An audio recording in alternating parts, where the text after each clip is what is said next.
struggling with self-confidence as a new or even existing, or maybe you're even thinking into getting to this field that I love that I hope you fall in love with called project management. What if the key to confidence isn't perfection, but trusting the journey? Honestly, the only thing that's stopping you is actually you. Today's episode, we're going to discuss the adaptable strategies that transforms the mindset from, ooh, watch this family, self-doubt into opportunities for growth, leadership, and most of all, success. Point number one, avoid the comparison trap. Comparing yourself to others. Again, avoid the comparison trap, comparing yourself to others. See, comparison erodes the confidence by focusing on external metrics instead of personal growth. Your journey is unique. One of the things, family, that I've learned over my time, and I fell victim to it. So this is why I can articulate and talk about it in the way that I do, is that I remember when I first saw I shared the story about the guy that really introduced me to project management. And I saw myself wanting to be like him. I wanted to model what he was doing. I wanted to really, and I didn't model. I started actually trying to be like the guy. And I was like, this is not me. That's not my character. My personality is not like that. And I'll be honest, it took some time for me to understand it. But once I got it, once I understood my unique journey, I started transforming into myself. And so I say that to you, family, is a lot of times you may watch me, you may watch other people that you may say, wow, I really like how they go about talking about things. Your journey is unique. And that's the amazing thing, because along the journey, you'll find your voice. Along the journey, you'll be able to develop that mindset, that strength, that growth. Okay, I'm probably going on too long, but the point I'm trying to make here, family, is that don't get caught up in the comparison trap. Enjoy the journey, embrace the journey. Here's my actionable tip: measure progress against your own goals and growth. Track achievements in your journal. I always talk about journaling to remind yourself how far you've come. I even got a better one. I know that a lot of times we can get caught up, and I mentioned this before, in rear view mirror watching instead of windshield watching. What do you mean? The rear view. Basically, the rear view was only meant there for us to glance and look that's behind us. The windshield is forward momentum. Would you get in a car with somebody that if all they did was look in their rear view while they were driving and never looked through the front windshield? No. So that's how we have to look at this thing as far as the comparison trap. Point number two, engage in a community of like-minded individuals. Again, engage in a community of like-minded individuals. Engaging with peers who share your journey provides encouragement, new ideas, and a reminder that you are not alone in your challenges. This is one of the reasons why I get involved in a lot of different masterminds that's aligned with my journey. The reason why I do that, because along in your journey, you're going to have self-doubt. You're going to feel you might even self-sabotage yourself. You may even do something where you feel like you're not good enough because you don't have this particular item, you may not have a particular certification or degree or experience, but getting around like-minded individuals, they can help you on that journey to say, hey, this is what I did when I was in your position, or I had a friend that went through this. So it's important, family, to align in a community of like-minded individuals. So I do have it. So in January 2025, we will have the magnetic project management community up and running. I'm not going to wait. I'm not going to hesitate. We're just going to get it up and running because I know and I see there's a need for it. And plus, I can interact with you more. So if you want to learn more about that, check out the link. It'll be there. Sign up where it says you got questions so I can get your email information and we can make it happen. So I'll let you know when it comes out, that you'll get an email correspondent letting you know, hey, this has come out. Feel free to join if this is something you want to be around like-minded individuals. So my next actionable tip is share experiences and ask advice from those who overcome similar situations. Like I always say, there's somebody that's went through what you're going through. It's just you having the courage. Ooh, I like that.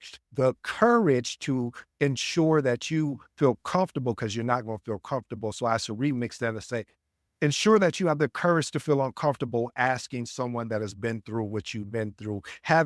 I know there's a lot of trust issues out there with people, and I get it. Trust me, I get it. However, this is why it's important to get around like-minded individuals. Let's move on to point number three. Avoid feeding the self-sabotage. See, negative self-talk and procrastination erodes the confidence. Replace destructive patterns with constructive actions to build momentum. Here's my actionable tip. Identify self-sabotaging behaviors. For instance, overthinking, avoiding tasks. Okay, so we're not going to be honest. So I'll put myself on trial. I've avoided tasks because I was like, man, I'll get to it when I get to it, or I kept putting it off and putting it off. And I realized that, you know what? When I attacked it, when I faced it, it wasn't as big as what I thought it was. Next actionable tip.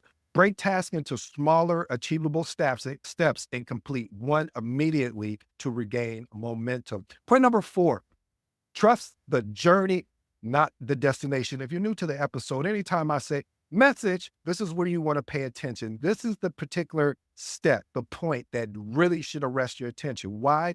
Because in life, if we don't trust the journey, the destination won't matter because you'll get to the destination and be disappointed. So growth and confidence comes from learning along the way, not just achieving results, but every step forward teaches something extremely valuable. Here's my actionable tip. At the end of each project phase or at the end of each day, perhaps, reflect on what you learned. Ask, what did I gain from this experience rather than solely focusing on the end goal. This is important, family, especially when you're on the journey of going after a certification, whether a CAPM, PMP, ACP, you name it, or you're going after a degree. You have to understand that you're learning something in this experience. And if you put it aside and you're so gung-ho about the destination and getting the certification, and then you get it and you're disappointed because you're like, wait a minute, did I really learn something here? So it's important not just to get a certification, but learn the information the cultural trainer is actually giving you. Point number five, trust your decisions, even if you have to course correct. Decisiveness is a hallmark of a confident leader. Course correction is a natural part of managing uncertainty, not failure. You already know. If you look up over here, what does failure say? Failure is a temporary state where the most valuable lessons are learned. Oh, I like that. That gets good to me. Here's my actionable tip. Make decisions using frameworks. Like, I'm going to park here parenthetically if you don't mind. I remember when I was making a decision to move from one state to another state. And I talked with my mom and I said, hey, mom, this is what I'm looking at doing. And I talked with my dad and they both gave me the same consultation, which was weird, but it was so on point. It wasn't some uh, crazy, or I should say something that was very difficult to do. It was get a piece of paper, split it, draw a line down the middle, put your pros and put your cons.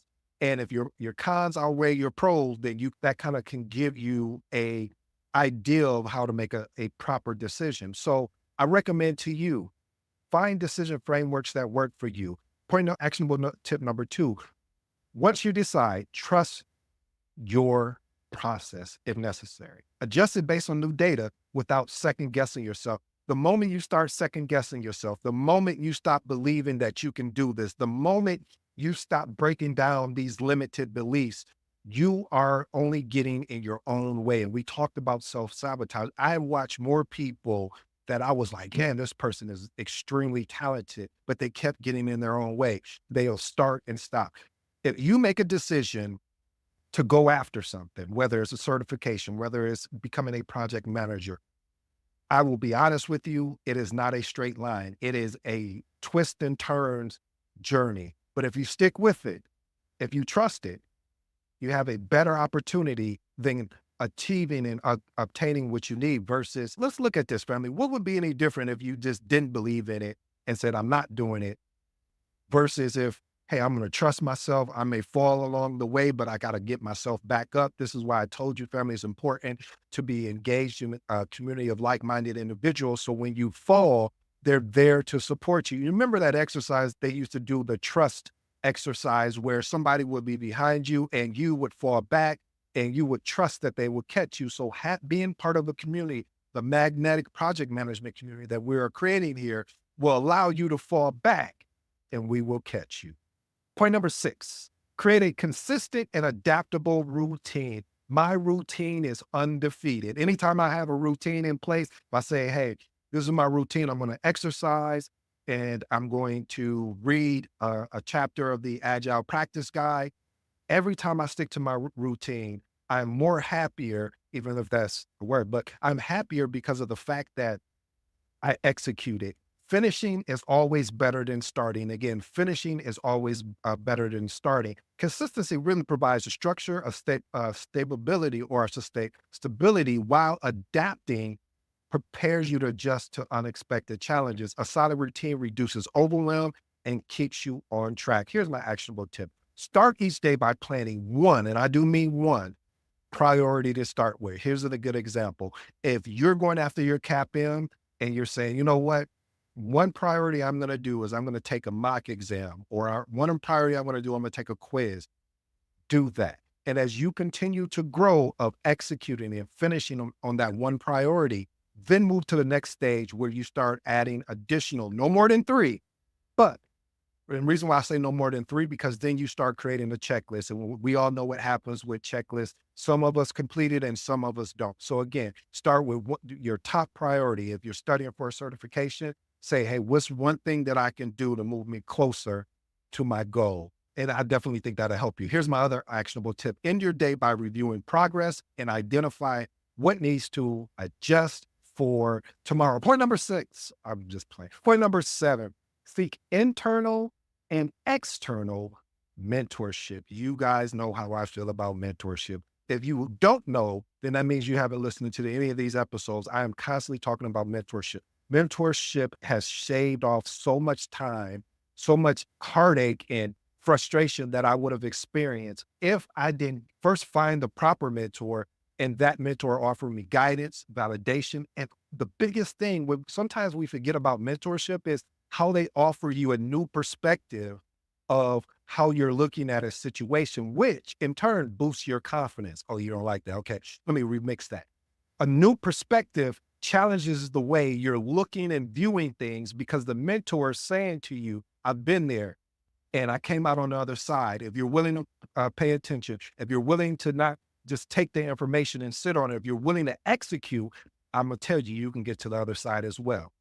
Because we face the same struggles, and I can show you the way forward. Here's my actionable tip. Identify a mentor inside your company for specific challenges, and join external mentor programs or communities like the Magnetic Project Management Community. This, again, I know I keep saying it because I want to make sure that I give everybody an opportunity when we go live to join it, because this movement is about it's about you. It's not about me. It's about you. And we bring in other individuals so we can collectively congregate together and have good dialogue and intelligent dialogue. Point number 8, speak with authority by backing decisions with data. Again, speak with authority by backing decisions with the data. Confidence comes from knowing your decisions are backed by facts, not assumptions. How many times in court have you got, I love watching different things that are about court, like LA law, or not LA law. I mean, I can't even think of it now.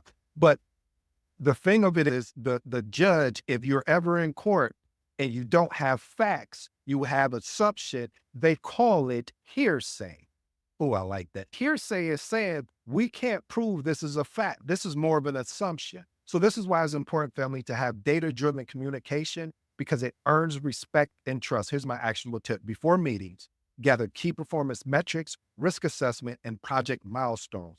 Also, present decisions by referencing the data that led to your conclusion. Family, if you stayed this long, I truly appreciate you. Let me get you out of here with my 3 transformational remarks. Number 1, avoid the comparison trap of comparing yourself to others. As we talked about, find your lane. And the only way you can find your lane is trusting your journey. One of my actionable tips was to track your achievements in the journal to remind yourself of how far you've come. Number 2, avoid feeding into self-sabotage.